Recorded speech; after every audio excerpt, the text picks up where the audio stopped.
acara 1 jam bersama senior planner yang kedua, di mana kali ini kita berkesempatan untuk sharing bersama Bapak Rizwan Munir. Beliau adalah senior planner lulusan ITB, Teknik Planologi dan Master Perencanaan Wilayah dan Kota ITB, dan mengembangkan keahlian di bidang real estate investment di University of Texas USA dan local economic development di berbagai negara. Beliau memulai karir menjadi asisten dosen PWK ITB dan berbagai proyek perencanaan, yang saat ini juga menjadi advisor urban regional development di beberapa kementerian lembaga maupun di daerah yang didukung program lembaga mitra seperti UNDP, World Bank, USAID dan sebagainya, serta anggota advisory board PWK SAPPK ITB dan The Hood Institute, dan juga anggota Majelis Kode Etik IAP. Mungkin sebelum kita memberi kesempatan kepada Pak Rizwan Munir untuk menyampaikan paparannya, kita minta waktu Pak Sekjen dulu, Mas Dimas, untuk menyampaikan sedikit pesan atau sepatah dua kata untuk kita semua. Untuk Mas Dimas, dipersilahkan. Ya. Ya, makasih Mas Miftah. Assalamualaikum warahmatullahi wabarakatuh. Waalaikumsalam warahmatullahi wabarakatuh. Saya mewakili Pak Andi ini karena kebetulan Pak Andi sebetulnya nanti sambil mantau juga. Beliau jadi double lah, ada agenda juga gitu ya.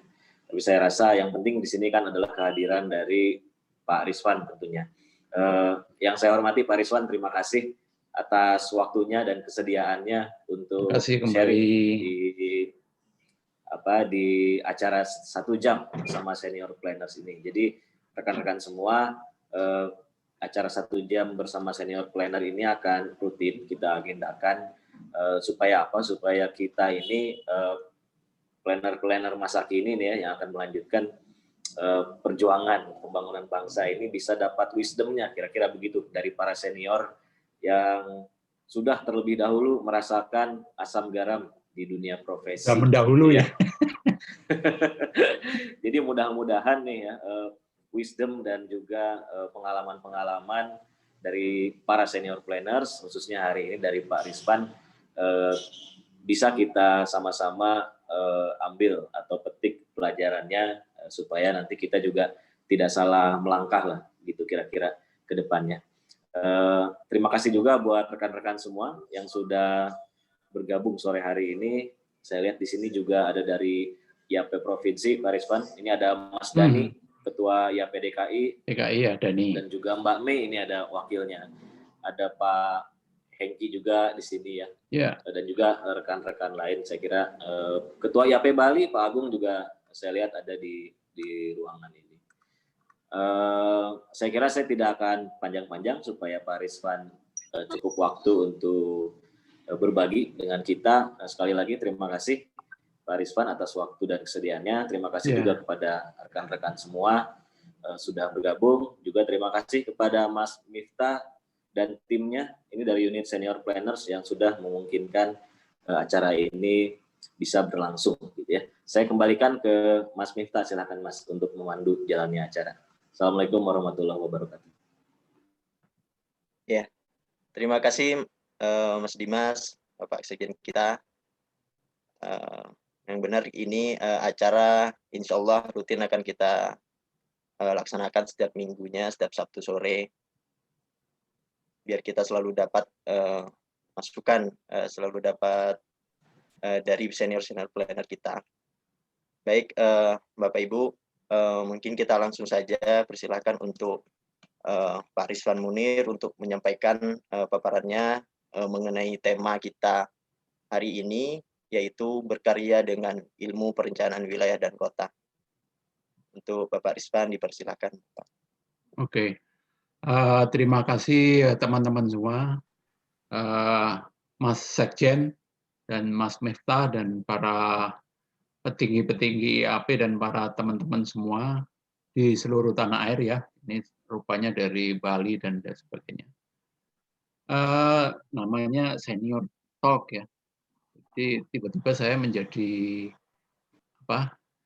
bergaya sebagai senior gitu ya. Padahal saya biasanya nggak merasa jadi senior. Gitu.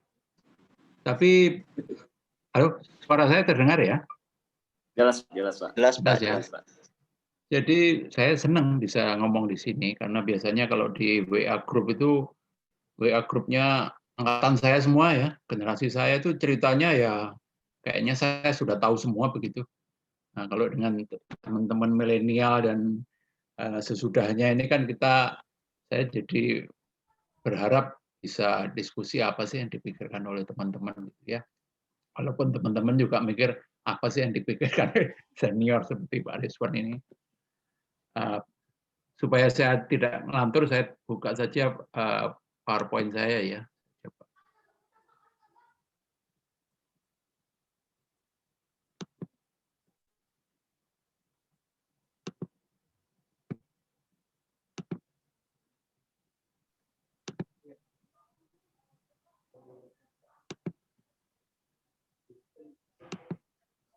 Keluar ya.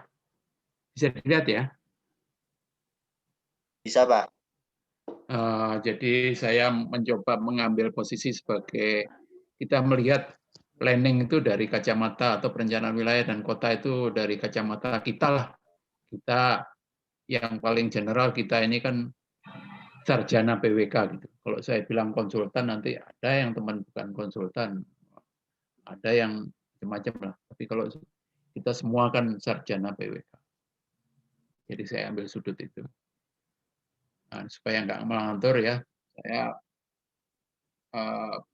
pengen ngomong ini paling nggak 4 hal ini. Misi panggilan kita sebagai sarjana PWK, kiprah dan sebaran teman-teman kita, kemudian sedikit retrospeksi ya, konsep skill knowledge apa yang selama ini saya terapkan begitu ya, dan kemudian mencoba menatap ke depan untuk mancing teman-teman. Jadi sebagai apa ya, sejak saya kuliah awal itu apa yang saya pikir saya mengerti sebagai PWK itu adalah gambar ini. Yang sebelah kiri itu dynamic acoustic system. Jadi kita bicara mulai dari kumpulan rumah, kemudian dusun, desa, kota kecil, kota sedang, kota besar, sampai kemudian kota metro. Apa sebetulnya yang intervensi kita itu? Yang saya simbolkan bahwa intervensi kita itu ada di 2 kata itu, kata kunci, yaitu menata dan menumbuhkan. Menata dan menumbuhkan. Jadi waktu saya kuliah dulu itu hampir semua dosen atau semua diktat itu selalu bicara tentang ini.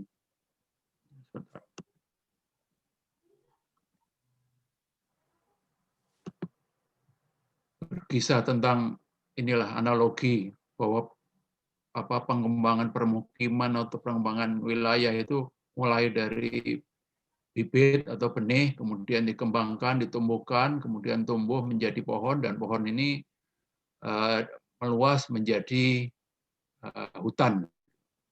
Jadi ini selalu doktrinnya. Sehingga sampai sekarang saya juga terkesan bahwa mengembangkan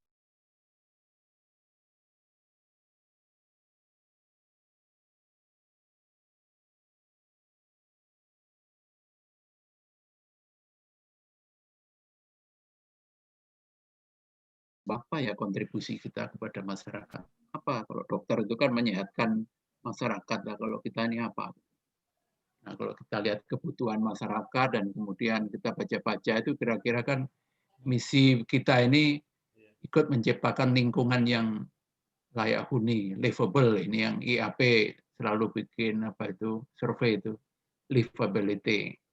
Kemudian kita umum tahulah SDG, SDGs, New Urban Agenda, misi-misi di RPJM, dan kalau siapa yang gemar regional planning, pasti doktrinnya adalah kita mengatasi regional inequality. Kenapa kita sangat peduli dengan regional inequality? Kalau kita lihat sebaran penduduk menurut sensus ini, sensus yang terakhir 2020, 56% penduduk kita itu tinggal di Jawa yang luasnya cuma 7%. Yang berikutnya adalah Sumatera. Sedangkan yang bagian timur Indonesia ini ya masih kecil-kecil.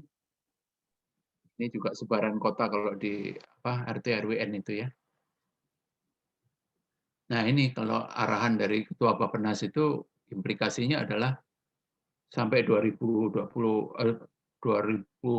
nanti diharapkan memang yang didorong penuh itu pertumbuhan di kawasan timur ya.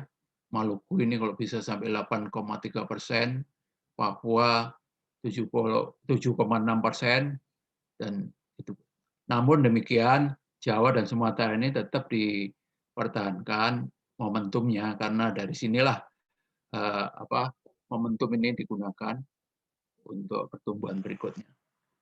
Inilah isu nasional yang kita dengar ya. Dan kemudian juga di RPJMN itu tahun 2024 kalau kita lihat yang paling relevan dengan kita barangkali adalah ini. Ada yang akan dikembangkan dalam 5 tahun mendatang ini menjadi prioritas adalah kawasan strategis ini ya, pertumbuhannya. PKN, PKW, KI, KEK, kawasan ekonomi khusus, DPP ini pariwisata ya, kemudian kota dan desanya dengan fokus pertumbuhan ekonomi, dan kemudian dari koridor pemerataan itu ada PKW, PKL, PKSN, ini pusat kegiatan strategis nasional, dan kota dan desanya, dan ada fokus pertumbuhan pusat pertumbuhan ekonomi lokal. Ini adalah peluang-peluang dan tantangan kita sebagai sarjana PWK dimanapun kita berada. Saya pikir begitu. Itu dari kebutuhan ya, istilahnya ekonominya itu dari demand. Nah, sedang supply-nya, saya dapat data ini dari ASPI, Sekjen ASPI Pak Holi itu lama memang, 2015. Tapi bisa kita bayangkan pada tahun 2015 saja jumlah alumni kita ini total ya, S1, S2, S3 ini sudah 21.000. Per tahunnya ini ada lulusan 2.500. Kalau sampai sekarang katakanlah 4 tahun, 4 kali 2.500 sudah 10.000. Artinya di sini sudah 31.000. Ya kalau dikurangi yang pensiun dan sebagainya mungkin 25.000 adalah. Nah, bayangkan, waktu saya lulus dulu itu setiap tahun itu hanya 45 orang dan total seluruh alumni itu hanya 500 orang. Sekarang ini hampir 30.000 ya kalau ditambah dengan ini. Ini yang menjadi tangan-tangan kita. Tapi jangan khawatir, senior-senior kita ini sudah merambah, sudah membuka hutan gitu ya, memberi jalan pada kita. Senior kita ini ada di banyak kementerian. Di beberapa kementerian ini bahkan udah eselon 1 ya. Beberapa itu eselon 1 ATR, PUPR, Bappenas, dan Depdagri, Kemendes, KKP, pariwisata, perhubungan, dan semua. Kemudian di Pemda, Bapeda, Ketua Bapeda juga ada beberapa baik provinsi maupun kota. Kemudian di badan usaha, lembaga kajian, CSR, dan sebagainya. Jadi lapangan yang dibuka oleh senior kita ini sudah cukup luas. Sebagai apa mereka ini kita bisa lihat di sini. Apa yang ditawarkan? Yang ditawarkan ini saya bedakan menjadi 2 hal. Ditawarkan oleh sarjana ya, sarjana PWK. Ada yang mandatory, yaitu kita kenal sekarang RT RW, RDTR, kalau dulu namanya lain ya. Kemudian master plan dan RIP ini itu. Kemudian juga selain yang mandatory ini juga ada produk-produk strategic planning, FS, feasibility study, policy studies, dan sebagainya, kajian MONEF. Ini adalah gambaran peluang bagi kita. Kemudian, kok kasih gambar begitu luas, sebetulnya kita ini apa? Kita adalah sarjana perencanaan wilayah dan kota. Ilmunya apa? Dari perjalanan saya, ini kalau saya singkat saja, saya bagi pribadi saya nangkap paling utama adalah spatial planning, kita tahulah penataan ruang dan strategic planning. dua hal ini. Strategic planning ini mungkin diajarkan secara implisit waktu kita kuliah. Waktu kita bicara spatial planning, kita juga dibekali strategic planning. Dan kemudian turunan-turunan ini mungkin ada yang dari sekolah, ada yang kita dapat dari kerja ya, programming, kemudian policy studies, pengembangan ekonomi lokal, pengembangan kawasan, dan urban management. Kemudian belakangan ini saya banyak menangkap bahwa design thinking ternyata penting. Karena design thinking ini mengajari kita untuk berpikir holistik. Kita diajak holistik, terpadu. Design thinking ini salah satu. Kadang-kadang begini, apakah yang saya pikirkan atau saya alami ini begitu luas, ini semua ini memang tercakup dalam planning atau PWK kita. Kalau kembali mengacu pada teori awal kita ini, system view of planning, dan turunannya model and urban regional planning, menurut Profesor Kedwick ini, ternyata semua ini memang cakupan kerjaan kita.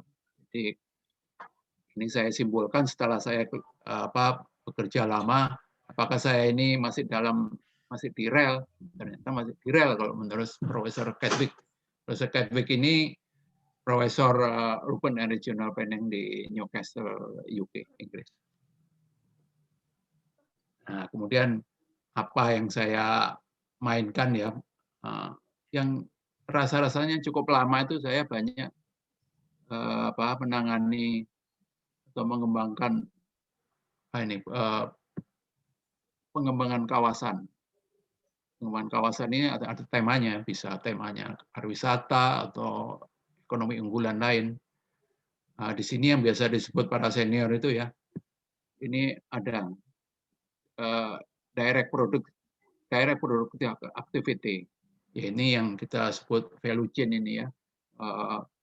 Kita mengembangkan kegiatan ekonomi hulu sampai hilir, dan kemudian social overhead capital.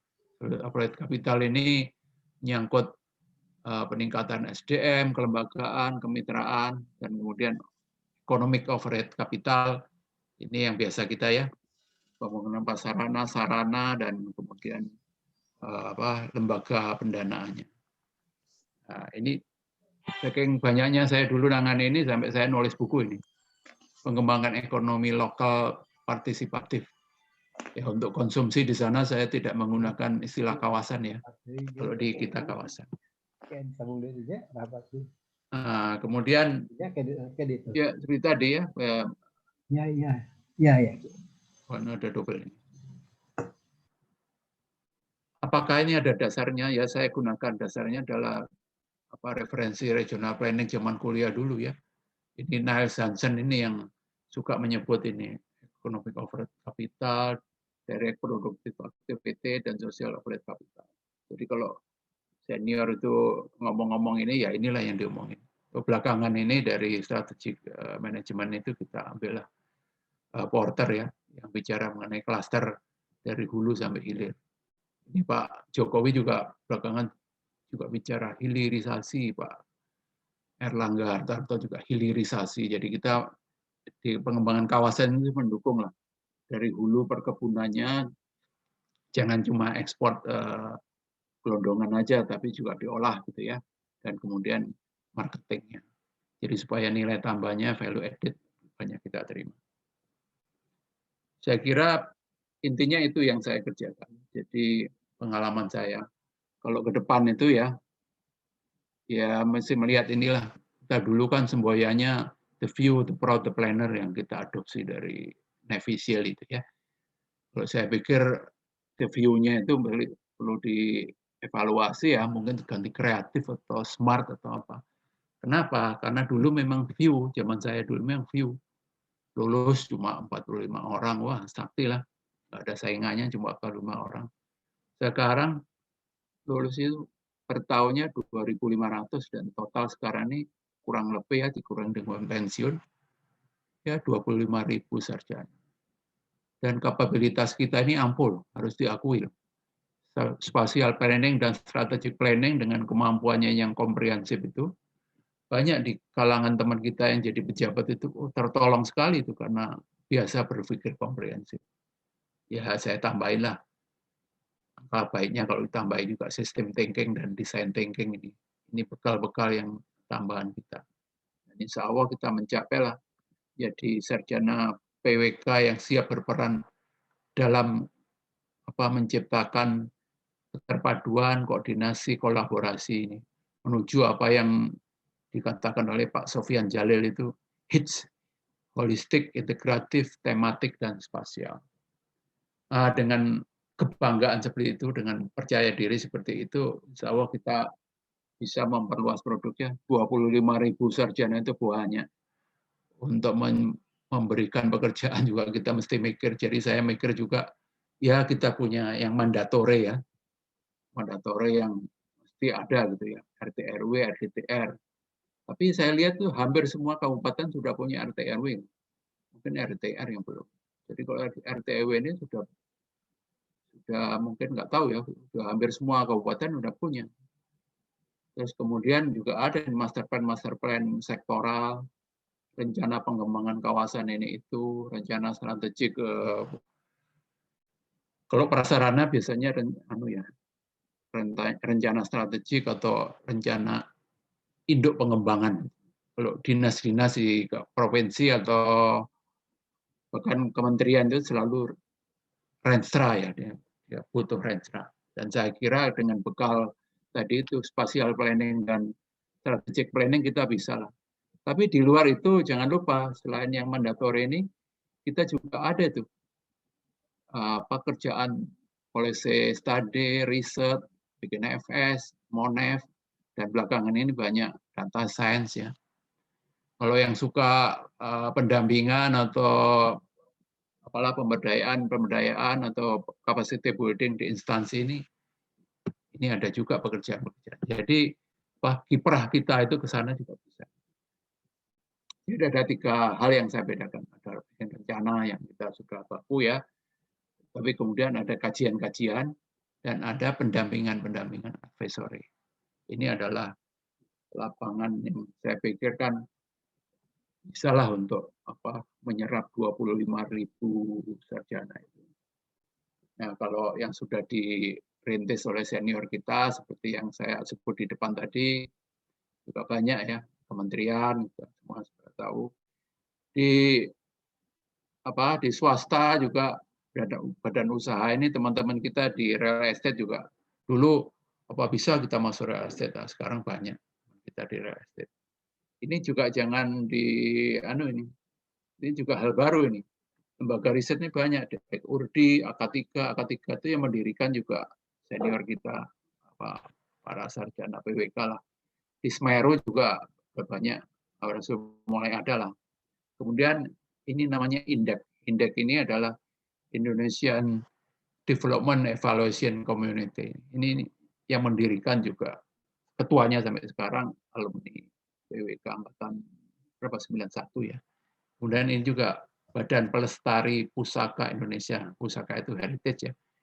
Yang dikoordinir di sini adalah jaringan kota pusaka seperti Sawalunto, Kota Tua Jakarta, Kota Lama Semarang, Kota Ternate dan sebagainya. Ketuanya juga alumni sarjana perencanaan wilayah dan kota dan program-program donor. Ini adalah peluang-peluang. Jadi saya pikir itu yang terakhir monitoring yang kita perlu anggap ini sebagai tantangan ke depan ya. Kita ini seringkali merasa diri bersalah dan merasa kok kita sudah merencana tapi tidak nyampe ke cita-cita kota yang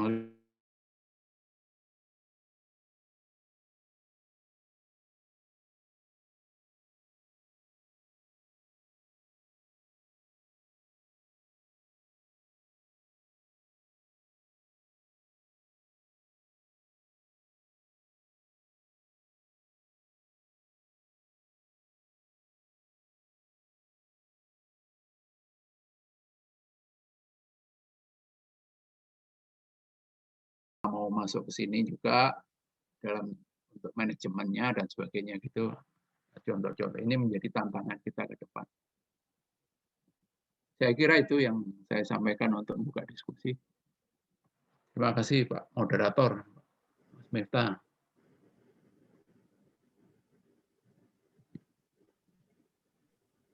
Baik Pak, terima kasih Pak. Paparannya tadi sudah cukup komprehensif ya. Gimana misi dan panggilan bagi kita para planner, sarjana PWK, dan kiprah dan sebaran para planner di Indonesia dan retrofleksi terkait konsep, skill maupun knowledge kita dan bagaimana kita di masa depan gitu. Nah, selanjutnya Pak, kita akan buka sesi tanya jawab Pak. Cuman sebelum ke partisipan, sedikit Pak dari saya. Tadi sempat dijelaskan terkait gimana kita di Indonesia itu untuk mengatasi ketimpangan antar wilayah dan mendorong pertumbuhan di wilayah timur Indonesia gitu Pak. Masuk pengembangan ekonomi, adanya KEK, kawasan industri dan lain sebagainya. Terkait hal tersebut Pak, dan sekarang itu kan di era sekarang itu Pak, era globalisasi, industri 4.0 dan lain sebagainya, bagaimana banyak produk-produk luar yang mendunia gitu Pak, banyak produk luar yang juga masuk ke Indonesia, yang kita juga kita akui kita juga banyak pakai dan sebagainya. Tentu kan menjadi tantangan sendiri Pak dalam pengembangan ekonomi lokal. Bagaimana strategi atau upaya untuk menghadapi tantangan tersebut, dan kita sebagai planner Pak, sarjana PWK, apa yang dapat kita lakukan atau intervensi seperti apa yang bisa kita lakukan Pak? Langsung jawab ini ya. Iya Pak. Oh ini saya jawab sebagai sarjana PWK ya. Supaya saya jelaskan, saya bukan loh. Biasanya kalau di PWK itu yang ngomong mesti pejabat eselon 1, jadi dia jawab dengan policy. Saya nggak ada policy. Ya memang itu tantangannya, Mas. Tantangannya. Saya kira di dalam pengembangan wilayah ini salah satu tantangan kita adalah strategi pertumbuhan ekonominya. Karena pertumbuhan ekonomi ini kita ini memang pro pertumbuhan, dan kebanyakan ini di kalau bahasa kita dalam belajar regional planning dulu, urban bias ya. Apa-apa itu dipikirkan bagaimana supaya orang kota puas gitu ya, harganya terjangkau dan sebagainya. Yang kurang dipikirkan itu adalah nasib produsen kita. Ya, seperti kita selalu punya kasus kedelai dan sebagainya, itu rutin tiap tahun itu. Karena apa? Pada saat supply and demand ya, pada saat kondisi langka, itu yang dibuka langsung keran importnya. Nah itu kalau nggak tepat waktu, ya tepat waktu sulit ya, data kita juga terbatas gitu. Kalau tidak tepat waktu, itu pada saat petani panen, kita import. Nah itu bikin petani frustasi itu. Jadi mismatch itu masih terjadi.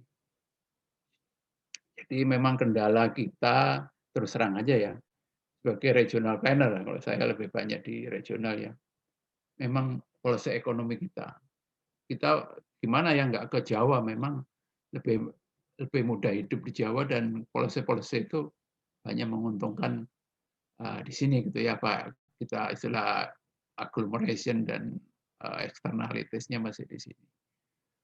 Yang bisa kita lakukan ya tetap kita bergiat menumbuhkan ekonomi lokal itu, dan sekarang ini ada beberapa terobosan, seperti kalau kita lihat aksi-aksi dari Dirjen Pembangunan Daerah Tertinggal misalnya.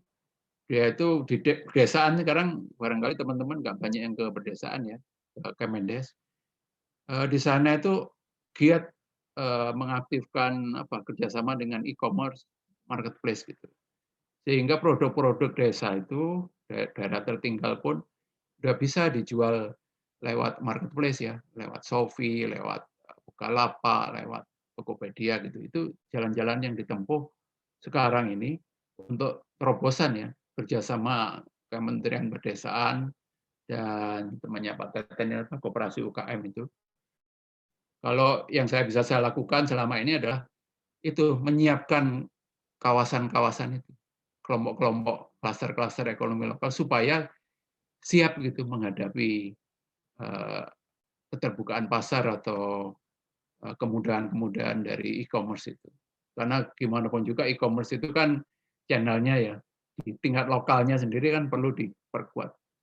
Jangan sampai mereka cuma individu-individu tetapi dalam kelompok. Masalahnya apa? Yang kami bisa lakukan itu kemarin-kemarin adalah untuk apa itu memenuhi 3 tas itu, kuantitas, kualitas, dan kontinuitas. Ini yang sulit. Petani itu ya bikin ini, tapi kalau di panen berikutnya ditanya, oh lagi nggak ke situ, gitu kan repot. Sehingga 3 tas itu. Pengembangan ekonomi lokal itu pada intinya itu mengembangkan 3 tas itu. Kemudian kalau zaman sekarang ya marketingnya di-connect dengan marketplace ya, e-commerce. Saya kira itu sementara. Jadi kalau kita jalan ke Kemendes PDTT itu banyak yang dilakukan, terobosan-terobosan marketing maupun inovasi digital desa.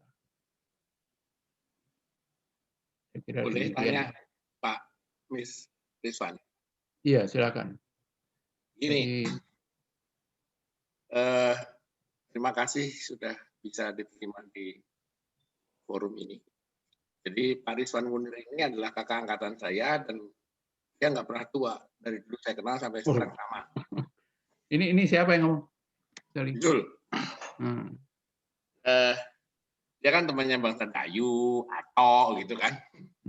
Nih,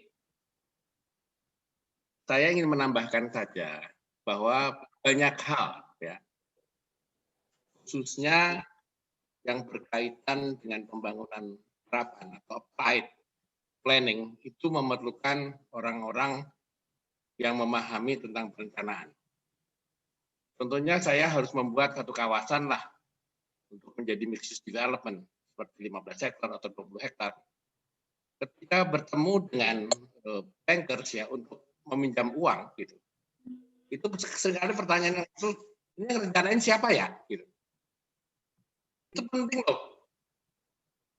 Suka nanyanya kadang-kadang menohok, lulusan mana kamu? Gitu. Jadi beberapa kawasan mixed use itu yang kami bangun itu pertanyaan-pertanyaan begitu sangat esensial. Karena kita langsung berhadapan, kita nggak mungkin dong minta pinjaman itu 10 miliar, 20 miliar, pasti T, gitu kan. Mereka tidak mempermasalahkan kapan baliknya, tetapi orangnya yang harus dicari. Orang yang memiliki logika berpikir seorang planner yang lengkap sehingga apa yang dibuat itu bisa masuk pasar dengan baik. Senayan City, orang kan nggak kebayangkan ditanya di situ persis ada depan itu ada Senayan yang lain, ada Senayan ada 2 di situ. Ternyata mereka hidup dengan berdampingan dengan aman dan damai. Seperti Central Park, di situ ada 1, 2, 3, 4 bisnis yang sudah jalan. Nah ini ya pekerjaan yang semacam ini memang saya rasa akan banyak sih. Memerlukan orang-orang yang memiliki kemampuan seperti apa yang disampaikan Pak Rizwan. Jadi pada para planners, saya sebagai adiknya Pak Rizwan Munir hanya ingin menambahkan gitu bahwa ini gede banget gitu loh, beneran.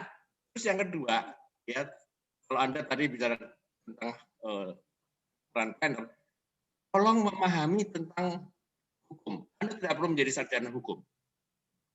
Bagaimana kalau sebuah kawasan ternyata ada 5 undang-undang yang saling bertentangan satu sama lain? Saya menghadapi satu kawasan yang undang-undangnya saling bertentangan. Ada undang-undang tata ruang, bertentangan undang-undang pariwisata, bertentangan dengan undang-undang lingkungan hidup, ada undang-undang cagar budaya, ada undang-undang tentang BUMN, ada undang-undang otonomi daerah, semua saling bertentangan. Nah, Anda sebagai orang yang memahami perencanaan dalam kaitan dengan pengembangan, khususnya terkait dengan bisnis, itu harus bisa melalui hal itu dengan manis loh. Ya. Jadi dulu saya merasa menyesal ketika kuliah tuh ilmu hukum kayaknya saya bercandain aja. Tapi justru sekarang ini saya kenanya di situ terus. Jadi kalau Anda mau nanya apa aja, ya apa yang disampaikan Pak Rizwan benar banyak gitu loh. Ya tolong di share aja lah nilainya. Gue belum buka. Nih, muka itu. Oh, kelihatan. Gini aja. Nah, ya. Ya, Saya kira begitu ya. Ya, terima kasih. Terima kasih. Ya ini sharing kan ya. Ya. Ya teman-teman itu permasalahan di lapangan seperti itu. Pak Sodi katanya mau bicara, Pak Sodi. Ya. Terima kasih Pak Isvan dan Pak Bisul tadi tanggapannya. Kita bersyukur nih hari ini banyak sekali senior-senior yang juga hadir pada acara ini, jadi kita menambah banyak masukan. Baik Bapak, Pak Sandiamar tadi ingin menyampaikan, dipersilahkan Bapak Sandiamar. Terima kasih Pak Moderator. Saya kira pertama apresiasi ya, itu yang kita dengar dari Pak Rizwan Munir ini, salah satu sobat senior, sobat aki-aki ini, memberikan satu sintesis yang luar biasa ya. Banyak hal sudah disintesiskan. Nah, mungkin saya ingin dorong satu saja, supaya kita planner lebih berhasil. Jadi share ini ya. Jadi planner ini hebat dalam menjadi manajer merancang, bukan perancangnya loh. Ya. Dia ngerti bahasa, berbagai bahasa, merajutnya, dan jadilah satu rencana tata ruang misalnya. Tapi merancangnya sendiri sebetulnya, maaf, ada yang kurang. Ketika merancang site, dia kurang tentang belajar cut and fill, belajar cost, segala macam ya. Itu yang detail-detail construction, paling enggak bahasanya harus lebih detail. Nah, ketika merancang kota, yang kurang adalah belajarnya bagaimana menumbuhkan ekonomi. Jadi, kata pokok yang kedua yang perlu itu dalam merancang, detailnya dari satu fokus perencanaan. Itu perlu. Kalau dia di site plan, barangkali ke engineering. Kalau di kota, kombinasi antara engineering sedikit dengan ekonomi lebih banyak, ya, dan sosial. Ketika bicara wilayah, ini lebih banyak lagi ekonominya, gitu. Nah, itu memfokusnya satu yang kurang ya. Yang kedua, kan kita SAPPK, pengembangan kebijakan. Nah, perancang ini seyogianya mengerti bagaimana merancang mewujudkan. Ketika kita merancang mewujudkan, itu terbentur oleh berbagai tadi sudah disebut. Banyak aturan yang tidak saling ganjil. Masuklah kita pada ranah, kalau begitu kita harus bisa merancang kebijakan. Nah, merancang kebijakan ini, baik dalam bentuk Perpres, Impres, ya, itu maaf, saya suka provokatif di situ. Berbagai peraturan presiden, berbagai Impres itu memang bagaimana mewujudkan sesuatu yang kita inginkan itu ternyata harus dirancang kebijakannya. Sehingga semua aparat akan tergerak ikut. Begitu. Tapi di kepala kita sebetulnya planner spasial gitu ya. Nah, ketika ini macet, oh kalau gitu kita rancang undang-undangnya, peraturan presidennya, impresnya, capman-nya, kita gali, kita rubah. Nah, itu saja saran saya. Jadi kita perlu kembangkannya di ilmu kebijakan. Satu hal tambahan kecil untuk wilayah, bagaimana menumbuhkan ekonomi ini jelas kita harus belajar sedikit, bukan sedikit, harus banyak strategic business management. Ya, supaya paham, oh ini mengubah ini harus menjadi kebun baru, menjadi lapangan, menjadi lapangan usaha baru, cipta kerja baru, kebun baru, hutan industri baru, ternak baru, gimana nih strateginya? Ya, itu saja. Nuhun Juragan. Thank you. Juragan. kita sama-sama yakini, alhamdulillah masih bisa. Insya Allah. Mas Miftah, silakan. Sehat. Iya, terima kasih Pak Sondiama. Mana tadi Bapak jelaskan gimana kita tidak hanya fokus merancang, tapi juga bagaimana seharusnya kita menumbuhkan ekonominya dan bagaimana mewujudkannya. Iya. Eh, Saya boleh nanggapi sedikit, ya, Pak Moderator. silakan Bapak. Jadi terima kasih Mas Bisul dan Kang Sondi atas tambahannya tadi. Memang betul, kalau kita ke lapangan kawasan kecil aja, itu kita sudah akan ketemu dengan rupanya masing-masing dinas itu juga harus membawa misi dari tiap-tiap kementerian yang masing-masing juga punya UU dan punya PP dan Kepmen. Nah, itu seninya memang kita. Itu tuh pendekatan saya sih biasanya ya partisipatif ya, apa kita kumpulkan mereka bicara, kemudian simpulan-simpulan kita bawa ke atas. Karena kita nggak bisa memutuskan, itu memang susah sih, masing-masing itu punya UU dan punya misi yang memang harus dikawal. Misalnya perbatasan itu Kementerian Hankam Pertahanan pasti punya kepentingan untuk pertahanan. Di sisi lain kelautan punya kepentingan untuk kesejahteraan nelayan dan produksi ikan dan sebagainya. Ini mau nggak mau harus kita dudukkan dan kita ajak itu peranan pemerintah daerah. Biasanya orang pemerintah daerah seperti Bapeda, apalagi kalau bupatinya sudah turun tangan itu, kok mereka itu cukup wise untuk bisa bersopan-sopan ke masing-masing kementerian yang punya kewenangan. Memang kadang-kadang sulit. Dana sudah ada mau bangun perkampungan, tapi nanti dulu. Cipta Karya sudah mau bantu bangun kampung, tapi rupanya kampung itu tanahnya sebetulnya masih dalam kuasa kehutanan. Nah, seperti itu. Sudah jadi kampung puluhan tahun, tapi ternyata masih kuasa kehutanan. Nah, seringkali itu kan seperti itu. Sehingga perlu diplomasi bersopan-sopan ke sana kemari ya. Jadi betul Mas Bisul, memang itu kendala yang selalu kita hadapi.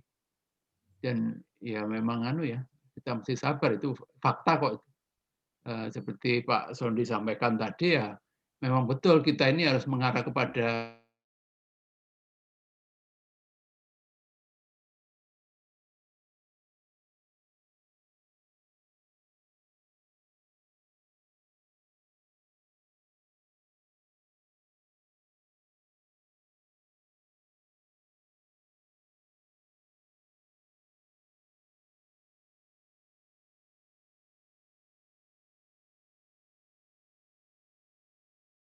kita perlu belajar, tetapi pada intinya adalah kita Sondi ini ada ahlinya yang mempertemukan, arranger gitu ya. Kalau di ekonomi lokal biasanya saya ketemukan saja yang besar, yang menengah, dan yang kecil. Asalkan satu bidang ya, jangan yang satu produksi sandal, yang satu petani, itu nggak nyambung, nanti gosip-gosip aja. Tapi kalau kita ketemukan antara petani kopi dengan pengusaha kopi dan eksportir kopi, itu nggak usah kita fasilitasi, mereka langsung langsung ngomong-ngomong dan kebutuhannya apa, kebutuhan overhead kapitalnya kita rembuk dan sampaikan ke Pemda, itu biasanya begitu. Tapi kalau bagaimana bisnis itu, yang penting kita tahu prinsipnya. Itu yang penting diketemukan kok itu. Off-taker dengan produsen, dengan pengolah itu. Mereka tuh otomatis langsung ngomong tuh. Asal satu line of business ya. Jangan pembuat tas diketemukan dengan real estate, dengan petani, itu nggak nyambung. Gosip ngeritik pemerintah melulu, nanti repot kita. Kalau sudah di daerah sudah ngeritik UU, udah repot kita lah. Gimana kita mempertemukan orang desa dengan penyusun RUU. Tapi kalau kita fokus ke bisnis, mereka itu otomatis kok langsung deal itu. Bapak punya berapa, produksi berapa, ini bisa ada kebutuhan begini, itu antara lain. Silakan yang muda-muda. Pak Ya, Rizwan, Atau nanya boleh? Mangga, Pak Hengki. silakan. Terima kasih Pak Rizwan. Pak Rizwan, saya kan selama ini istilahnya hanya berkecimpung di bidang penataan ruang nih Pak ya. Ya, Nah, tadi kan Pak Rizwan kan sudah menggambarkan sebenarnya banyak sekali itu peluang kerja kita di luar sana, di luar penataan ruang. Nah, pertanyaan saya, kalau misalnya saya mau beralih gitu Pak ya, mengikuti jejak Pak Rizwan misalnya, merambah bidang lainnya segala macam, apakah itu artinya saya harus sekolah lagi gitu misalnya satu, atau yang kedua, atau mungkin nggak usah sekolah, itu terlalu lama, ikutin aja kursusnya misalnya begitu, atau mungkin yang paling sederhana, udah kamu baca aja bukunya. Nah itu kira-kira sebenarnya bagaimana Pak strateginya Pak? ya ini positioning diri ya. Ya. Saya ini siapa? Kalau memfokuskan sejak awal memfokuskan diri, oh saya ini perencana tata ruang, nah, begitu diajak sama Pak Sondi ngomong bisnis, wah itu di luar bidang saya gitu. Tapi kalau positioning kita ini, oh saya ini sarjana perencana wilayah dan kota kok. Kalau menurut Profesor Kedwick tadi, semua itu bidang kita, mau spatial planning, mau strategic planning gitu ya. Sehingga ya kita kerjakan saja. Itu tuh ilmu itu sudah ada sama kita, Mas Hengki. Cuman karena jarang dibuka aja gitu. Sudah ada. Begitu kita nyemplung aja ke orang bisnis, ternyata strategic planning ya gitu-gitu aja, kita ngerti lah gitu. Nah, gitu. Kasih semangat begitu, betul, Juragan. Begitu. Betul Pak Rizwan, Mas, betul. Siapa? Jangan cuma tata ruang. Jadi positioning kita sebagai sarjana perencana wilayah dan kota itu aja. Malah perencana kebijakan. Perencana kebijakan. Lingkupnya apa? Buka-bukalah buku kayak Kedwick dan sebagainya gitu. Semua bidang kita kok. Ya. Terima kasih Pak Rizwan, Pak Hengki, Edmandi juga. Di kolom komentar sudah banyak Pak pertanyaan dari teman-teman. Ada juga dari Ketua Umum kita Pak Andi Simarmata, Pak mungkin sudah bergabung. Pak Andi mungkin bisa. Ya. Makasih Lim. Mungkin teman-teman yang lain mungkin nggak apa-apa didahulukan karena sebenarnya saya minta maaf dulu Pak Riz karena tadi telat masuk. Cuma saya mengikuti kok dari tadi yang slide doksiadisnya sampai yang terakhir bagaimana sebenarnya tantangan kita. Yang ini aja Pak Riz kalau boleh di-share juga tadi yang terkait juga dengan Pak Sondi sampaikan ya. Sebenarnya kan Pak Riz ini boleh saya bilang di Orde Baru ada, di Orde Reformasi ada, di Orde New Normal ini pun ada gitu ya. Jadi Bapak, Pak Sondi dan senior yang lain itu kan lintas orde ya. Artinya prakteknya planning yang mungkin akan berbeda-beda dengan satu orde dengan yang lain gitu. Nah, sampai saat ini saya masih melihat ini sangat berubah cepat ini Pak Riz dan Pak Sondi juga ya mungkin. Karena Undang-Undang Cipta Kerja nanti ada syarat harus menyusun tata ruang secara digital gitu ya. Lalu nanti di PP-nya mudah-mudahan segera diterbitkan itu pasal yang mengatur tentang kita, profesi kita tidak digoyang-goyang lagi.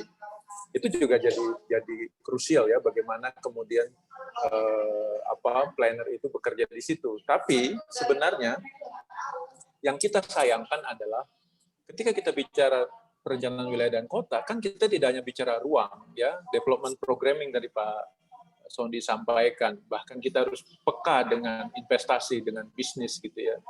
Sehingga kemudian seakan-akan nanti ada planner PU, planner Bappenas, planner pesisir bahkan gitu ya.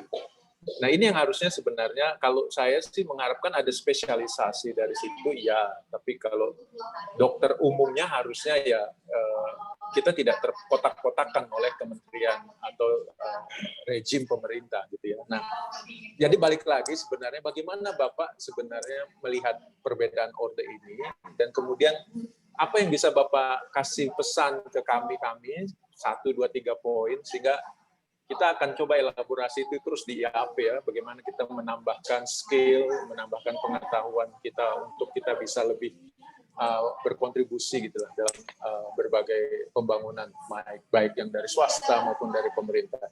Gitu dulu Pak Riz dari saya. Ya. Moderator langsung jawab nih saya. Ya, langsung saja Langsung Pak. respon ya, bukan jawab. Memang betul ya, kita sedang menghadapi perubahan yang cepat ya. Makanya di slide-slide saya terakhir itu juga saya sebut juga data management, digitalisasi dan sebagainya ya. Karena memang kita mau tidak mau ke sana. Tapi begini ya Pak Ketua, kalau saya amati sebaran dari teman-teman yang saya yang kerja di pemerintahan, tahulah ada yang di Bappenas, ada yang Kemdagri, ada yang di desa dan sebagainya. Kalau di swasta, saya kira juga ada kelompok-kelompok yang banyak bantu PU misalnya ya, ngurusi Sanimas, Pamsimas, UDP, Urban Development Program dan sebagainya. Terus ada juga yang mainstream, tata ruang. Ada juga yang bantu di Kemdagri itu ya, di Bangdanya maupun di Ordanya yang mengenai kewenangan-kewenangan dan kelembagaan. Saya pikir seperti gambar saya yang menggambarkan yang paling awal itu ya, yang menggambarkan ada mengacu pada Gatwick itu ya. Perlu ada basicnya. Ini Pak Ketua. Perlu basic ya. Jadi kalau saya sebut di situ spatial planning and regional and strategic planning ini adalah sesuatu yang kita pegang ya. Kalau pizza gitu roti bawahnya itulah ya. Nah, kemudian berikutnya kan ada topping-toppingnya ya. Kalau orang itu seperti saya nasibnya selalu ke ekonomi lokal atau pengembangan kawasan gitu ya, itu plusnya di sana. Ada teman lain yang plusnya memang di tata ruang sampai detail sekali gitu ya. Ada juga yang plusnya di prasarana, di Pamsimas, Sanimas, kemudian urban development itu ya pelanggan-pelanggannya Cipta Karya itu sampai detail gitu ya. Itu juga perlu dipikirkan ya, ada yang basic, sertifikasi yang umum atau apa gitu, atau diterima saja kalau sarjana planologi itu PWK itu mestinya tahu itu, tapi kemudian sertifikasi orang sipil saya kira juga gitu ya, sipil itu ada hidrologi, ada sipil ya betul, highway, ada apa gitu geotek, transport ya, terus ada yang seperti CM itu ya, construction management ya, itu tapi yang paling penting itu basic ya, kita basic minimal seorang sarjana PWK itu harus tahu apa gitu ya, itu saya kira penting, baik dari sisi yang sekolah dulu maupun yang ditambahkan oleh Pak Sondi atau saya ya, karena zaman sekarang sudah ke sana. Dan seperti data management itu saya kira sudah menjadi requirement baru ya, karena mau tidak mau kita mengarah ke sana. Peta-peta kita nanti juga bukan peta kertas ya, peta digital. Saya lihat ya di forum-forum seperti IDF itu ya, Indonesian Development Forum itu banyak loh anak-anak bukan startup ya, bukan planner saya lihat, tapi dia sudah bereksperimen dengan data OD, dengan itu datanya nggak tahu gimana cara dia dapat datanya Transjakarta misalnya, MRT itu dia punya, jadi pola harian, pola apa bisa dipolakan. Kalau kita zaman dulu OD itu nyegati truk gitu ya, kalau anak-anak itu saya lihat sudah pakai data dari lembaga-lembaga itu, dan saya kira big data itu mengarah ke sana. Saya kira kita juga planner juga ya punya kapasitas ke sana, tinggal ditemani oleh seorang IT atau belajar sendiri IT gitu.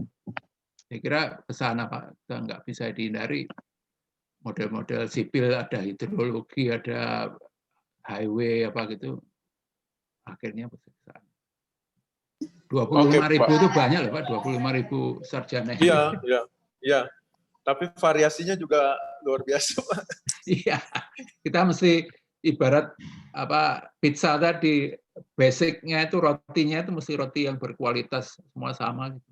Soal topping itu selera mau jamur, mau daging, mau apa. Oke. Ya Pak, nanti thank you Pak yang untuk basic ini. Nanti kita coba sama-sama dudukan ya Pak ya. Nah, nanti Ya. baru kita nanti sama-sama lihat spesialisasinya Ya, bisa jadi kemana. mungkin mempertemukanlah antara masukan dari sekolah dengan teman-teman yang sudah bekerja di profesi kayak Pak Sondi itu ya, oh, sekolah itu harus ditambahi ini, tambahi itu gitu kan. Ya kira demikian mungkin. Tapi yang penting teman-teman yang ya sedang berprofesi ini optimis lah. Itu lapangan kerja itu terbuka kalau kita berkreasi gitu ya. Ada yang statutore itu rame-rame bikin RT RW, rame-rame bikin RDTR gitu ya. Tapi ada juga kalau kita tinggal di sebuah kota atau mendampingi Bapeda mana gitu, wah banyak itu FS bisa dibuat, kajian Monep bisa dibuat. Jadi yang gitu-gitu itu juga perlu dilihat karena kebutuhan planner itu ada di sana juga. Saya kira demikian.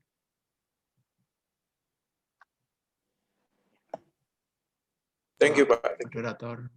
Terima kasih Pak Rizwan, terima kasih Pak Andi. Jadi bagaimana kita menguatkan special planning basic kita ya Pak, terkait baik special planning maupun strategic planningnya ya. Baru untuk pengembangan keahlian yang lebih spesifik. Di kolom komentar Pak ada yang tanya, mungkin saya langsung bacakan Pak. Dari Satriani. Selamat sore Pak, saya ingin menanyakan pandangan Bapak terkait planner yang mengarahkan interestnya pada area yang lebih spesifik. Sehingga dengan base PWK kemudian diwujudkan dengan cross mayor untuk mencapai area spesifik tersebut, misal ke green planner. Silakan Bapak menanyakan pandangan Bapak terkait hal tersebut. Apa itu ke arah misalnya green planner gitu? Ya Pak.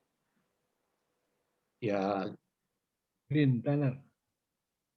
ada sesuatu tuh yang yang kita tahu lah itu akan berlanjut gitu ya.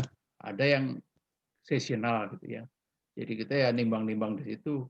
Saya kira seperti green planning itu ya kalau kita mengacu pada SDG ya, saya kira SDG itu sampai tahun 2030 itu saya akan santer jadikan platform baik oleh Bappenas, oleh kementerian-kementerian, dan sekarang di Kementerian Desa itu sudah menjadi pegangan Pak Menteri itu. Tujuan pembangunan desa adalah mencapai SDGs. Jadi item green itu udah pasti pasti valid itu. Dan kalau memang punya niat ke sana ya sebaik-baik kita punya pegangan niat ke sana lah.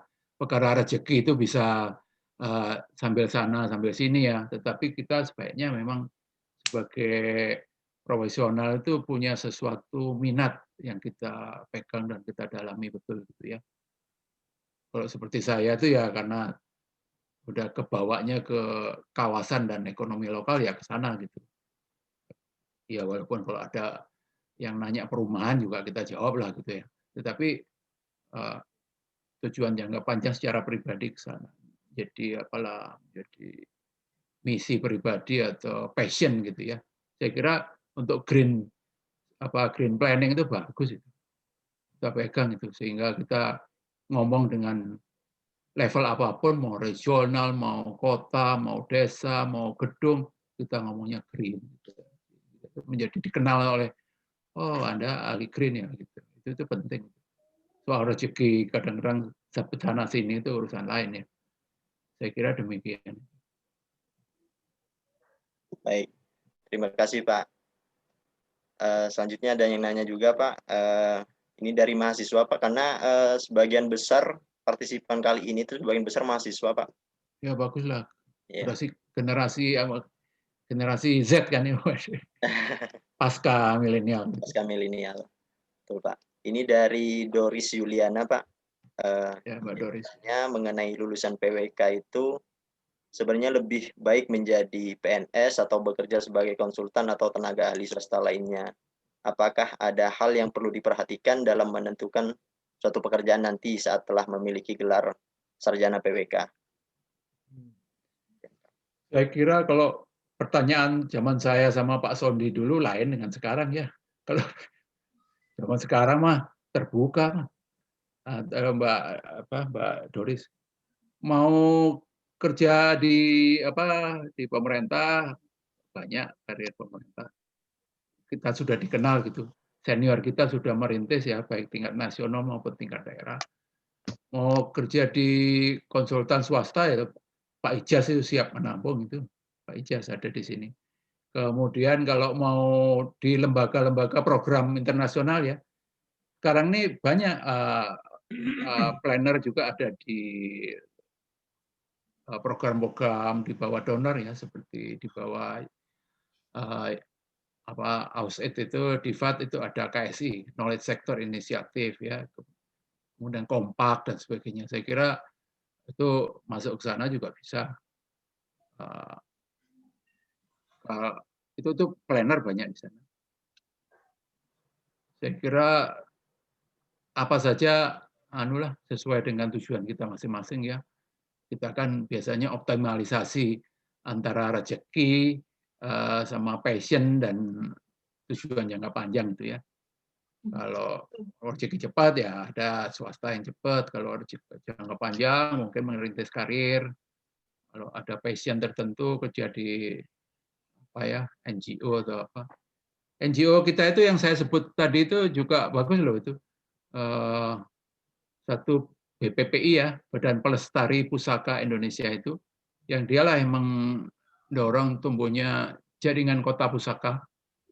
Salah satu promotor jaringan kota pusaka itu adalah mantan wali kota Solo yang kebetulan sekarang jadi RI 1 ya. Itu kota Solo, Jakarta Kota Tua, Kota Lama Semarang, Sawalunto, Muntok, Ternate dan sebagainya. Pak Denny Zulkaidi itu loh, dosen urban design juga terlibat di sana. Saya kira itu salah satu. Itu tuh kalau punya passion bisa itu sana. Tapi itu bukan untuk pekerja ya, mungkin untuk LSM sampingan gitu ya. Kalau untuk kerja itu juga ada semi ini seperti saya sebut INDEF itu ya, Indonesian Development Evaluation Community. Itu jadi anggota mereka itu juga tahulah kita proyek-proyek WONEF itu banyak dari donor maupun dari pemerintah kita. Itu juga peluang-peluang. Menarik loh INDEF itu apa ya INDEF ya, Indonesian Development Evaluation, karena yang mendirikan itu dan ketuanya sampai sekarang itu sarjana PWK angkatan 91 Mas Dwi Agus itu. Jadi kita pelopor lah di situ. Itu tuh wilayah kerjanya udah luas loh. Nongkrongnya sih di Bappenas tapi udah ke mana-mana. Itu tuh. Jadi Mbak Doris kalau lapangan kerja itu terbuka tinggal dalam hati kita milih yang mana. Tentunya masing-masing dengan keuntungan jangka pendek, jangka panjang dan sacrifice-nya ya, pengorbanan jangka pendek, jangka panjang. Baik Bapak, terima kasih Pak. Jadi semuanya baik ya Pak, tergantung. Ya bukan tergantungnya kita niat dan kondisinya bagaimana. Ya. Kondisinya cepat-cepat harus quick heal nyari duit ya ada lah yang gitu ya. Ikut Pak Ijaz itu banyak proyek. Ya. Baik Bapak. Sebetulnya kalau boleh tambah itu sedikit ya. Silakan Bapak. Mohon berpikirnya tidak hanya untuk bekerja, tapi berkreasi menciptakan kerja. Itu ya. Nah, comprehensiveness kita berpikir dalam spasial, dalam sistem, itu sebetulnya adalah value engineering. Menciptakan kawasan yang tertinggi, misalnya kumuh, bagaimana menciptakan kawasan kampung kumuh menjadi bagus, produktif, harga asetnya jadi mahal, lapangan kerjanya jadi 10 kali lipat, pendapatan tinggi. Itu adalah value engineering. Nah, di situ adalah spatial plan plus entrepreneurship dan strategic management yang betul-betul mendalam dalam bisnisnya. Bisa. Nah, bagaimana menciptakan kawasan yang tadinya ini kelihatannya, ini sebetulnya bisa jadi kawasan pariwisata hebat.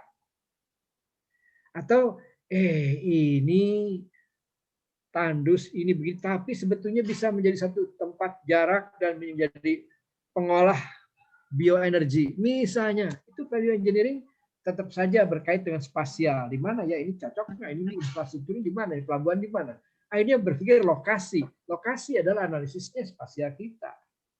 Yang Pak Rizwan tadi katakan basic ilmunya untuk segala macam ya Pak. Iya. Itu aja cukup. Ya, kalau saya boleh menambahkan ya Pak moderator. Jadi saya tadi nyebut namanya design thinking itu ya.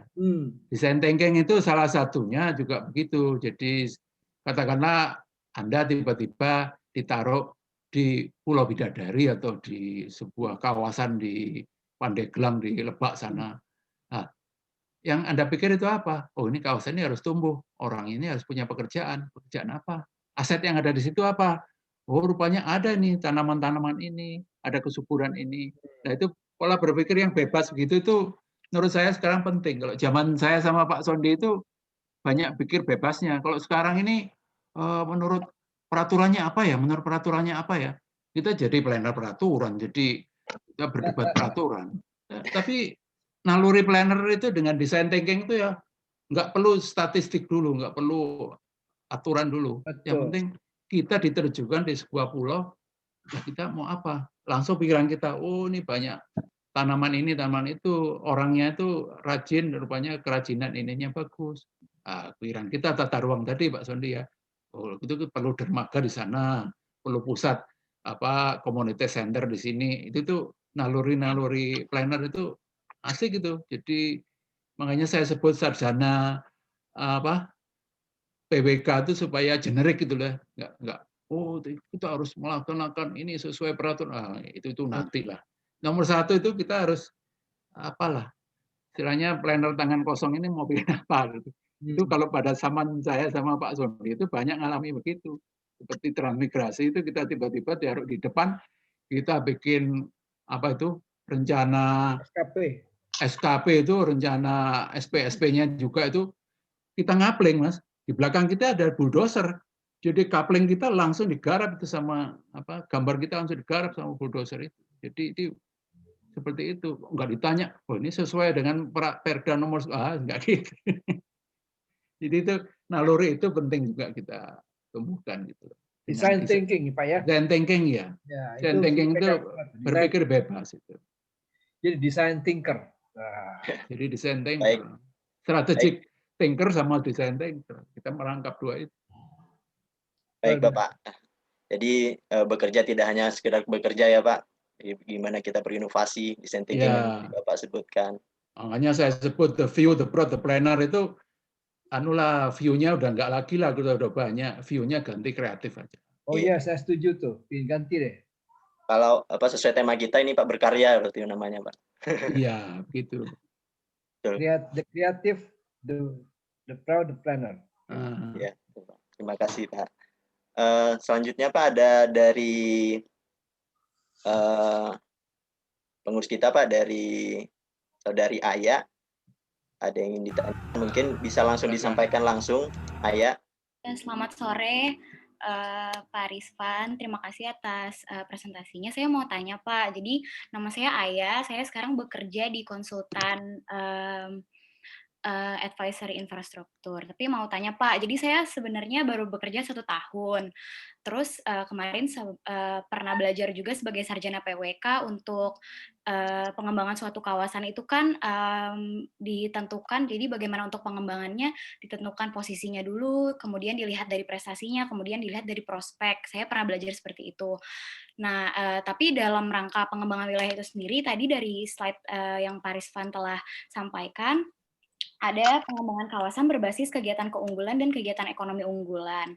Dari situ kita akan mendapatkan tadi potensi-potensi dari suatu wilayah.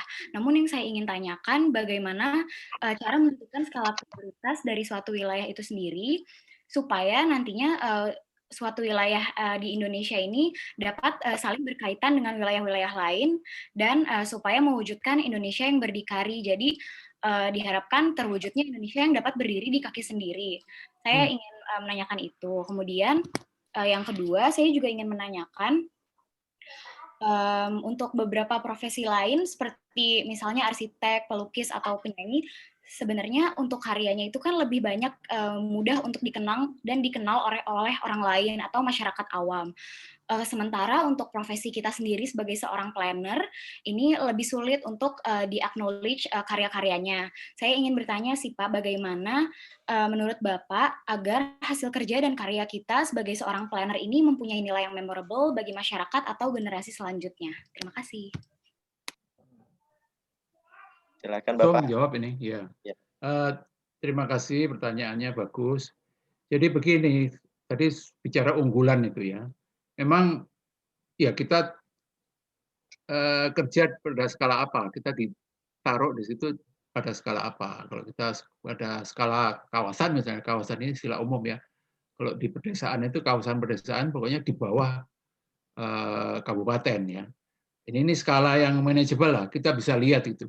Dan kita evaluasi sebentar, kegiatan ekonomi unggulannya apa? Atau kalau tidak, potensi alam unggulannya apa? Misalnya saya dulu di Pacitan ya. Kalau kita Pacitan langsung kita lihat di mana-mana ada pohon jati, kayu jati. Tapi kalau kita tanya sama warganya, mebel ada? Nggak ada mebel, nggak ada. Oh, kita ini mebel beli dari Jepara kok.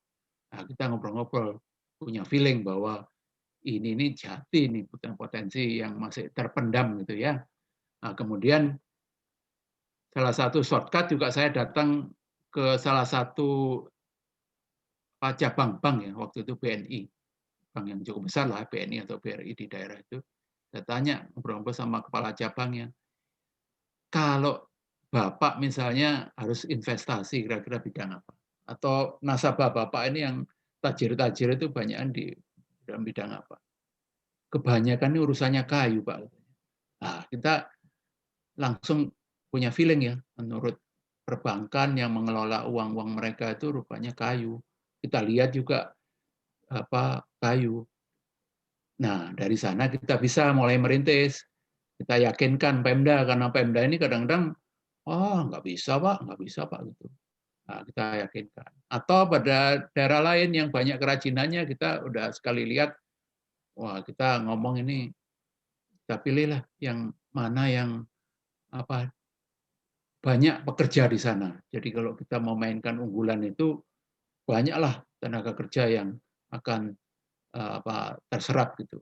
Jadi itulah kita bisa lihat unggulan itu dari sumber daya alamnya atau dari kegiatan ekonomi yang sedang berjalan sekarang, yang berkembang, atau dari manpower SDM yang mumpuni. Tentu saja kita berpikir berjenjang ya Mbak. Kalau kita misalnya di kawasan sub dari kabupaten, kita juga melihat tetangga-tetangga bagaimana. Nanti bagaimana tahap berikutnya, kawasan kita dikerjasamakan sama kawasan lain gitu ya. Kita juga by feeling lah, kita juga setelah kita tahu di lapangan gitu, kita buka-buka juga lah. Tapi dimanapun juga saya bekerja di kawasan itu, tidak lupa selalu buka RT RW mereka. Itu acuan utama itu RT RW. Sehingga dengan kita tahu RT RW dan plot-plot kegiatan ekonomi itu, ya mereka bisa dijalin antar mereka. Kemudian pertanyaan kedua tadi menyangkut, kita nama itu ya. Wah ini ini urusan narsis ini ya. Nama kita tercantum gitu seperti arsitek. Ya memang ada profesi yang namanya namanya individual gitu ya. Lukisan saya Nasar atau Sujoyono gitu ya. Tapi kalau gedung besar itu juga sulit loh. Kalau misalnya desain keseluruhannya mungkin didesain oleh Ridwan Kamil atau desain oleh Frank Lloyd Wright gitu ya. Tapi itu juga nggak banyak kan. Kebanyakan gedung-gedung kita lihat di Tamrin Sudirman nggak jelas siapa arsiteknya. Arsiteknya Aternam kan itu bisa kita Pak siapa dia enggak. Itu karena pekerjaan sebesar itu adalah kolektif. Jadi ya memang begitu ya. Kalau lukisan mah bisa, tapi kalau rumah bisa, tapi kalau gedung pencakar langit ya, saya kira sudah enggak bisa itu. Seperti gedung-gedung di BEJ itu siapa yang arsiteknya enggak bisa ya. Paling-paling kita tahu oh itu Atelier 6, oh itu Frank Lloyd ya kalau itu terkenal betul ya. Itu kalau di dunia lah gitu apa Asa Hafid gitu lah gitu. Tapi itu sama aja lah. Tapi kalau orang awam itu ya, orang awam. Tapi kalau orang mitra kita, orang PU atau orang kementerian apa, tahulah siapa perencananya, tahu itu. Jadi kita nggak perlu khawatir kalau soal nama. Enggak. Biasanya kalau kita sih tim ya, kalau kita ngaku, oh Rizwan Nur itu perancang apa gitu ya, kayaknya ya agak jumawa juga. Itu kan kerjaan kolektif. Jadi sama aja, Pak. Kalau arsitek juga hanya untuk bangunan rumah barangkali, tapi kalau untuk gedung-gedung itu juga kolektif. Jadi itu enggak. Tapi klien kita tahulah siapa kita, nggak usah khawatir. Jadi kalau tadi itu di bidang prasarana bagus itu karena seperti yang selalu disampaikan oleh Pak Jokowi kan gitu kawasan, masing-masing kawasan itu dilakukan unggulannya apa, hilirisasinya bagaimana, terus bagaimana merangkai-rangkai kawasan itu, disitulah prasarana itu dibangun gitu kan. Itu arahannya Pak Jokowi ke sana. Dan ini arahan kita sejak zaman Pak Purnomo Sidilo juga gitu. Jalan-jalan Trans Sumatera apa itu kan tujuannya untuk merangkai pusat-pusat ekonomi. Saya kira itu sesuatu yang ya memang begitulah kita akan tetap. Jadi kalau kita prasarana itu kan juga rumus basicnya fratar itu kan arus kendaraan itu ditumbuhkan oleh potensi dari masing-masing kawasan begitu kan. Jadi kita menumbuhkan kawasannya berarti menumbuhkan traffic. Kita menumbuhkan traffic ya menumbuhkan kebutuhan pembangunan prasarana atau dibalik pembangunan prasarana untuk menumbuhkan kawasan. Jadi bagus kalau kita sebagai planner bisa menjustifikasi kerjaan teman-teman kita yang prasarana itu. Jangan khawatir kalau di Bina Marga misalnya lead mereka dulu kan masih acuannya masih konsepnya Pak Purnomo Sidi. Jadi insya Allah perencana wilayah dan kota masih dikenal lah di kalangan mereka. Saya kira demikian. Ya, terima kasih Bapak. Demikian ya tanggapan dari Pak Rizwan. Selanjutnya sebenarnya masih banyak Pak yang bertanya Pak di kolom komentar, di kolom chat. Salah satunya ada Mas Arif Rahman Pak dari Aceh. Saya bacakan Pak. Di masa pandemi ini bagaimana planner new normal seharusnya dengan tantangan yang ada dan menuju wilayah dan kota yang hits.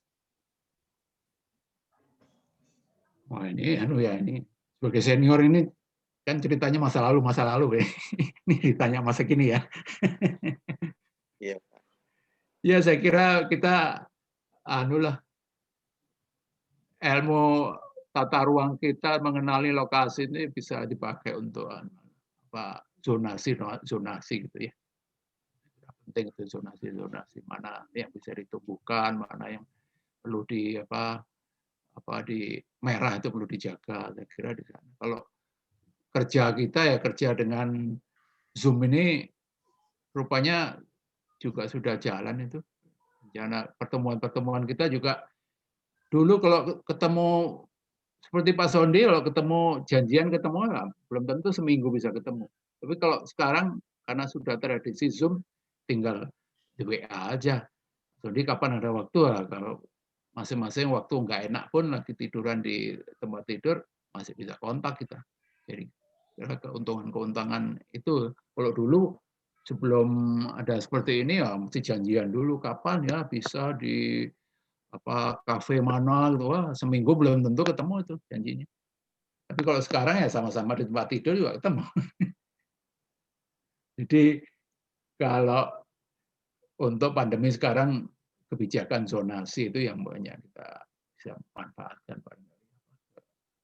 Kalau ke depan ya kita harus mengalokasikan alokasi ruang itu seperti apa. Jangan sampai kalau pengalaman dengan kerumunan ternyata masalah, ya bagaimana tata ruang itu menghindari kerumunan. Kita juga belum tahu ya dampak dari kalau pandemi ini berjalan sampai tengah tahun ini aja atau sampai akhir tahun. Terus saya kira pola-pola belanja, pola-pola ngantor juga berubah itu. Nanti implikasi ke tata ruangnya kita bisa mulai simulasikan lagi. Mungkin kebutuhan ruang kantor atau toko juga jadi berkurang ya. Orang-orang yang dulu ogah pakai Tokopedia gitu ya, pakai marketplace gitu ya, sekarang menjadi tidak ragu-ragu ya. Termasuk saya itu dulu ragu-ragu, sekarang menjadi kebiasaan kalau beli buku ya ngapain ke toko buku gitu ya, tinggal research aja. Saya kira demikian. Baik Bapak, terima kasih Pak. Karena waktu udah 5:30 Pak, udah 17.28 sekarang. Sebenarnya acaranya 1 jam, cuman ternyata udah 1,5 jam. Dan kemarin banyak juga saran untuk durasinya ditambah sebenarnya. Mungkin lain waktu kita tambah durasinya. Judulnya menjadi tidak 1 jam lagi mungkin. Iya, mungkin ya dievaluasi juga apakah jam 4, apakah jam 3 atau bagaimana. Sehingga selesainya nggak terlalu. Kalau buat saya sih ya sampai maghrib juga nggak apa-apa. Iya Bapak, baik. Tapi kalau seperti Ayah tadi, puas nggak dengan jawabannya? Saya juga pengen tahu. Iya Pak, semakin mengerti, terima kasih. Iya, itu peranannya besar loh kita di prasarana itu.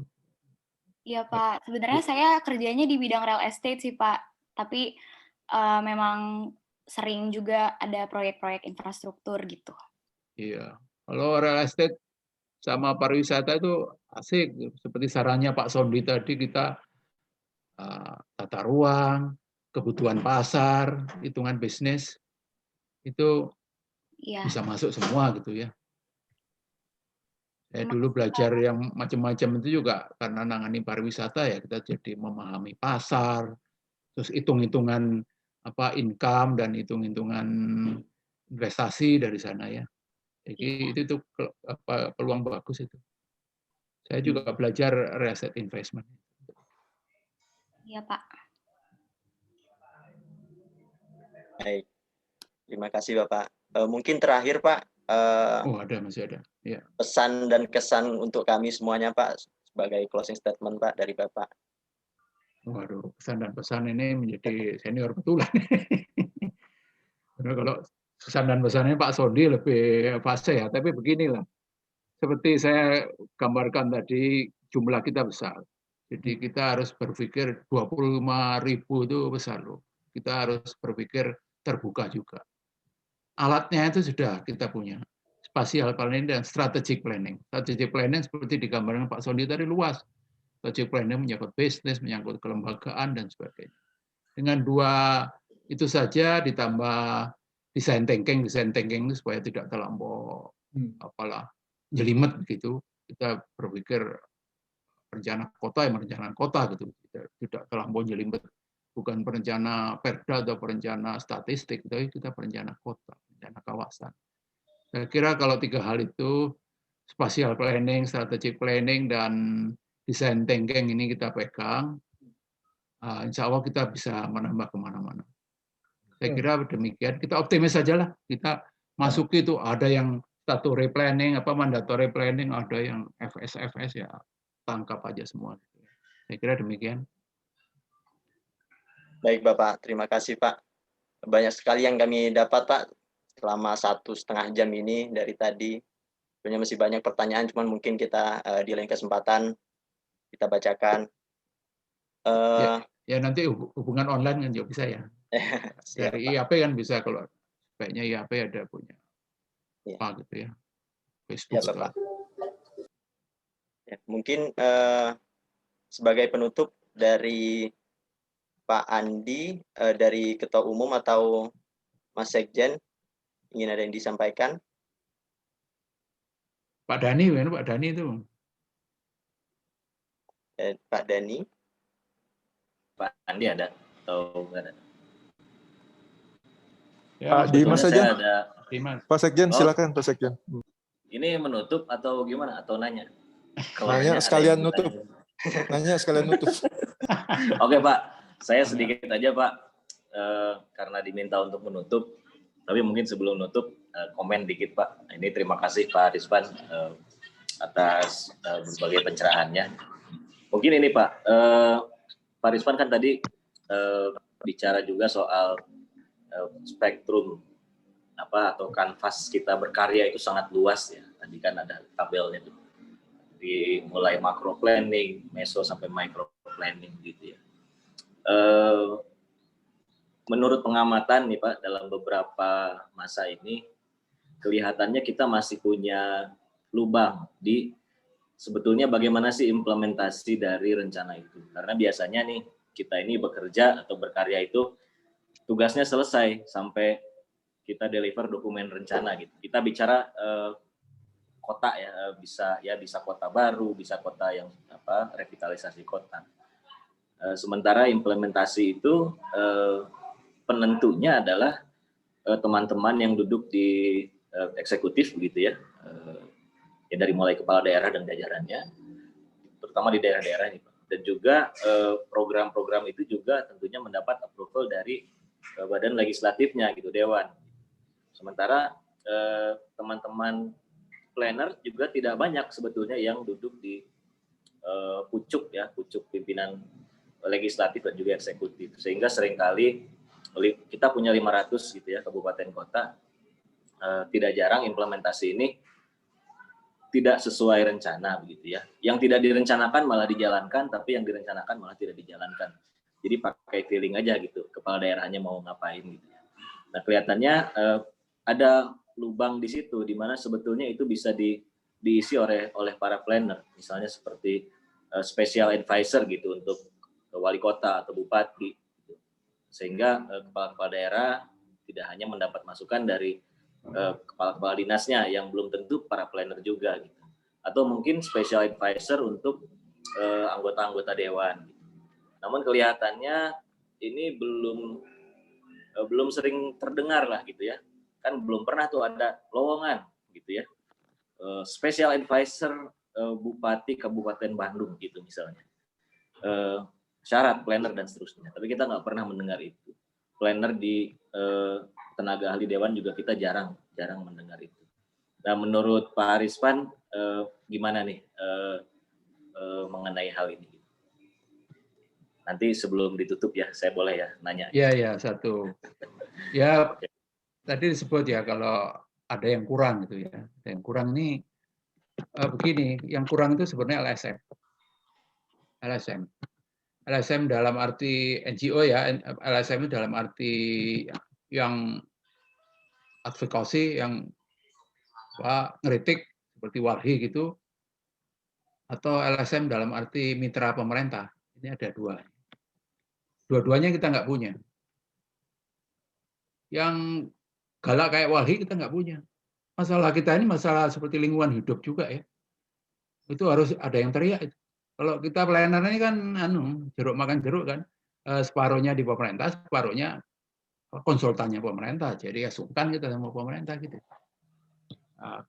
Anda langganan rekanan dari kabupaten, nah gimana mau ngerti kabupaten. Gitu. Tapi kalau ada semacam Walhi itu independen ya galak seperti itu. Kita nggak punya itu.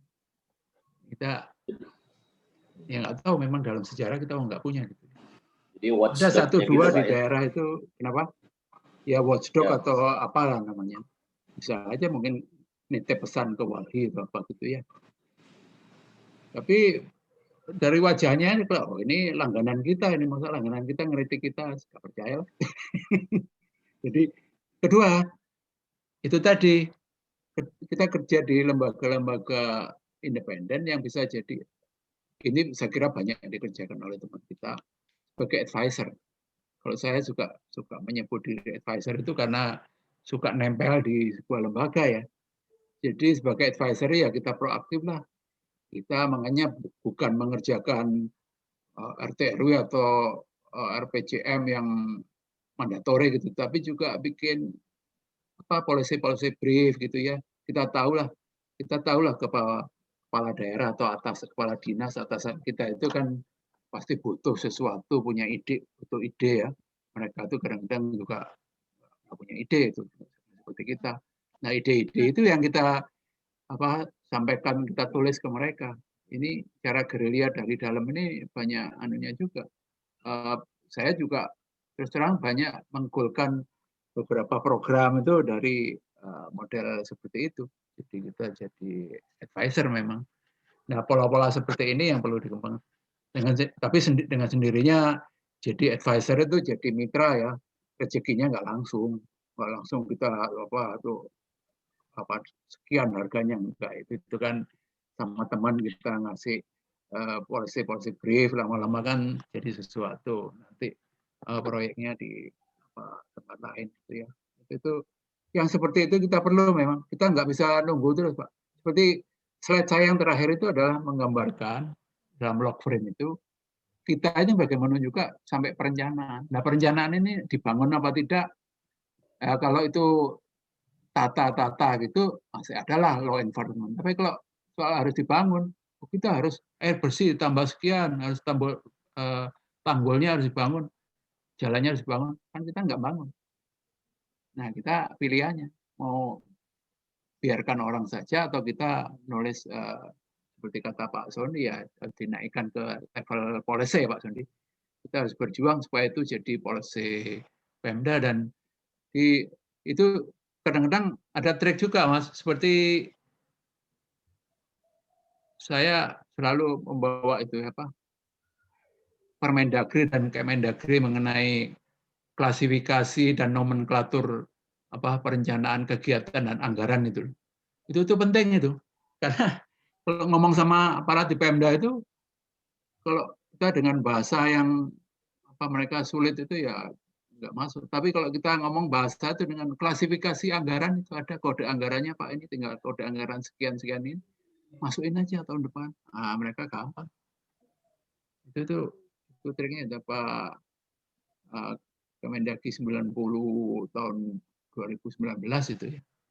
Permendagri 90 2019 dan Kemendagri 50 2020 ya, itu revisinya.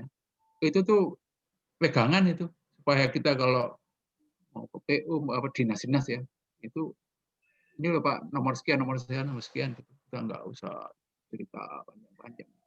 Saya kira itu cara-cara lah kita sebagai advisor itu antara lainnya.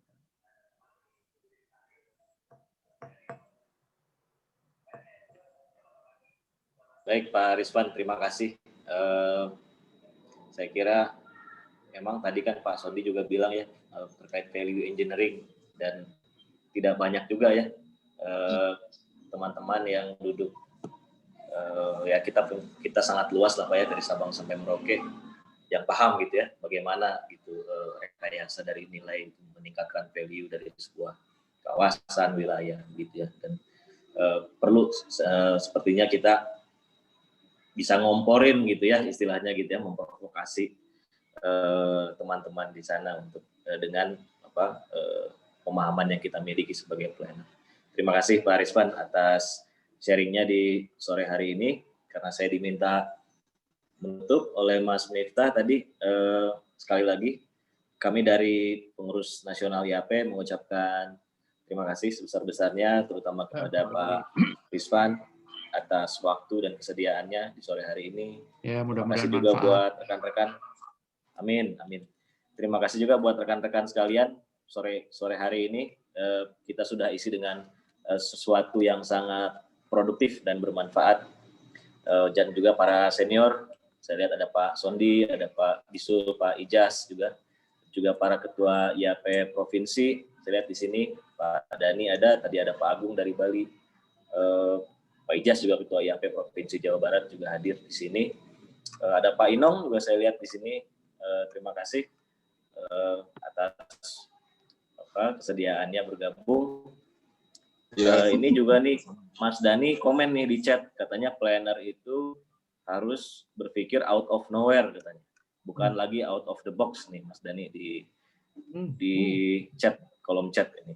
Nah, atau jangan-jangan kita nggak usah ada boxnya kali ya, biar nggak usah out of the box, tidak ada boxnya gitu. Kalau saya pelajari malah ya beda ya. Sebenarnya dunia ini juga box semua. Jadi kita cuma pindah-pindah box. Seperti Pak Sondi tadi menjelaskan ada box yang namanya apa strategic business, ada box yang namanya policy development ya policy itu ya. Sehingga itu box ada, kita masukin aja ke sana kemari gitu. Jadi kalau kita out of the box nggak tahu kemana, kita bingung gitu. Box itu banyak tuh, tinggal kita masuk pindah-pindah sana sini. Jadi lebih tepat mungkin pindah-pindah box gitu. Baik, terima kasih sekali lagi Pak Rizwan, dan juga terima kasih untuk unit senior planners dan juga sekretariat Pengurus Nasional DAP yang sudah berhasil menyelenggarakan acara ini. Mudah-mudahan kita akan ketemu lagi di acara 1 jam atau 1,5 jam ini ya, bersama planners berikutnya. Nanti akan diinfokan kemudian di grup-grup sosial media, di kanal-kanal sosial media YAP. Sekali lagi saya Dimas mewakili Pengurus Nasional mengucapkan terima kasih. Selamat sore dan assalamualaikum warahmatullahi wabarakatuh. Saya juga senang bisa ngobrol-ngobrol dengan para milenial ini, supaya awet muda juga ya Pak Sondi. Ya.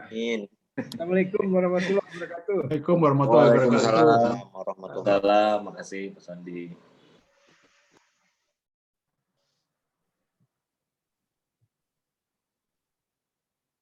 Live-nya gimana caranya? Oke, kalau materi sudah saya kirim ke moderator ya, silakan di-share aja. Iya Pak, nanti kami share.